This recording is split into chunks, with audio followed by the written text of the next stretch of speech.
Joining us now on the Menard Studio Hotline, it's Evansville Otters owner Bill Bussing. Busy day for you, Mr. Bussing. I greatly appreciate you taking a little time to talk with us a little and try to explain exactly what's happened here. Will Oliver was deemed ineligible earlier this month, and now it comes down that they're going to take the 10 games away. You're going to forfeit 10 games. Do I hear that correctly? That was the commissioner's ruling, Jimmy. That's correct.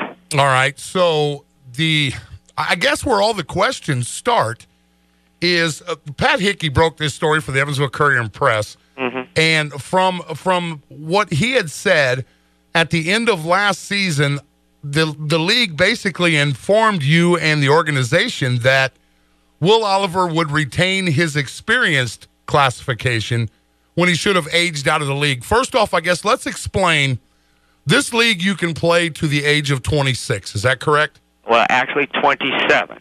Will turned 27 last summer. So on January 1st of this year, Jimmy, he would have been ineligible for the 2015 year.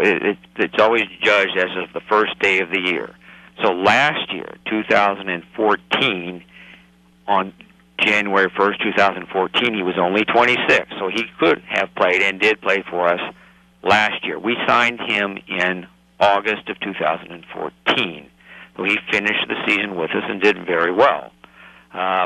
We also signed, on the same day, a teammate of his from San Diego.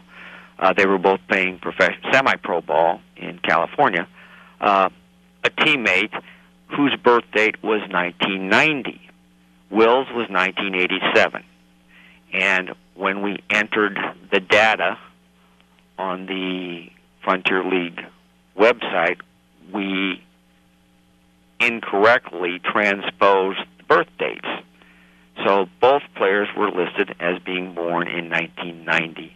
And that triggered the events that followed.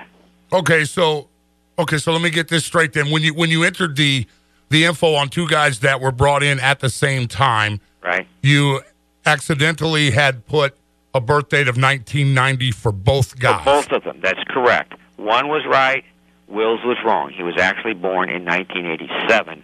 So he was ineligible to play this year, unbeknownst to anyone. Okay, so, all right, so then all of this experience classification thing that was reported that the league had said he would be in, and the veteran classifications that were missed out, basically none of that makes any difference. It was simply a typo. It was a typo, which in defense of the league relied on to rule him eligible for this year.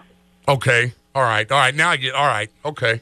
See, it's all starting to unravel. That's why we like to talk to the man in charge. Well, I'm glad you've asked. Yeah, and that way we can get the real nuts and bolts of it. It's Evansville Otter owner Bill Bussing joining us on the Menard Studio Hotline. Ford and O'Brien on ESPN Evansville 105.3 and online ESPNEvansville.com. Okay, so we come to the realization that the birth date was inadvertently put in incorrectly for Will Oliver. So the league says he's ineligible, no longer allowed to play. So Will moves on in his career. Mm-hmm. The Otters move on without Will. Mm-hmm. And now a little over a month later, the league comes down with a 10-game forfeiture, which, if I'm not mistaken, was the maximum. Well, how the league determined that, Jimmy, was that Will appeared in 13 games this year. We won 10 of those games. Frontier League rules say that if a team uses an ineligible player willfully or knowingly, that it must forfeit those games. The commissioner came 3 weeks ago and conducted a thorough interview. He spoke to 7 people in our organization, and he concluded that we used Will either knowingly or willfully. We contend that it was a mistake on our part, and we think we can document that. So we've appealed his decision. I submitted that last night, and it will be reviewed by the executive committee of the league, which consists of 5 other owners. And so now with this appeal, how long does that take to go through? Because right now, Mr. Bussing, you've went from 1 game back of a division lead to 11 back, and if I'm not mistaken, a 1-game lead for the last playoff spot with just 12 to go. So, I mean, that's a pretty good blow. Yeah, it was a 20-game swing. We were 22 games over 500 until last night. Now we're 2 games over 500. The way the playoffs work in this league, the 2 division winners automatically get in. They get first-round byes. The next 4 teams, and there are 14 in this league, with the best records also play. But there's a play-in game. We participated in that last year, right. A 1-game play-in game. So it's obviously far better to win the division, sit out the first round, and enjoy home field advantage. So it's all, in all likelihood, assuming we play well, we'll make the playoffs. It's just that it's going to be a much harder road. Well, and that's the thing with this appeal. I know you want to clear the Otters' name, so to speak. Mm-hmm. I don't think it's very muddy anyway. And from what you've explained, it's a simple mistake that can happen. But so the appeal, if it does not go through before the playoffs, then it will. I will. believe Frontier League rules allow up to 7 days from the time the appeal was submitted for review, and I know everyone wants to resolve this as quickly as possible. So I suspect it'll be a matter of logistics. There is no actual hearing side. It all can be done via conference call. So it would not surprise me to have this resolved within a matter of days. We're talking with Evansville Otter owner Bill Bussing. It's Ford and O'Brien on ESPN Evansville 105.3 online, ESPNEvansville.com. Well, moving away from the latest news, this season for the Otters, actually stemming over from last season, you had to know as an owner, you had to feel pretty comfortable coming in with Coach McCulley and who you had returning from last season.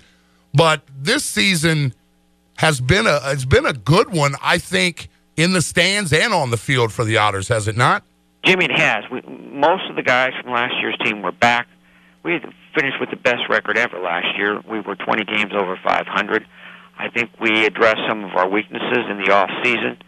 So it's not been a surprise to me that we have played well. It's a great group of guys. They're very resilient. We'll see how they respond here. This is a challenge to them, and I don't expect them to turn over. In fact, this may be a motivating factor. But it has been a good season on and off the field. The weather's been great to us, and the fans, as usual, have been very supportive. It's Evansville Otter owner Bill Bussing joining us on the Menard Studio hotline, discussing a little bit about this 10-game forfeiture.